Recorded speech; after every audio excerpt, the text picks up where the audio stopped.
boqolka maalmood ugu horeyso dalka waxaan rabnaa inaan ka dhaqan gelino waxa aan damacsanahay ee security-ga iyo political stability-ga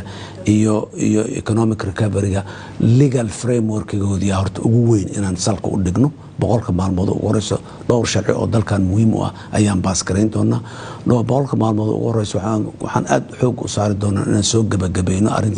arrintii deyn cafinta ama meel gabagaba ugu yaraan aan soo gaarsiino waxbaa ka dhiman yar waxaan rabnaa boqolka maalmood gudahooda inaan reform ku sameyno hay-adaha amniga sharciyadoodii oo aad u gaboobay meelaha qaarkood aan sharci lahayn iyo structurekooda inaan reform gareyno oo la federalize gareeyo lagu apply gareeyo nidaamka federaalka hay-adaheena inta badan weli waxay u dhisayeen qaabkii ee dowladda dhexe ay wax walba ay ahayd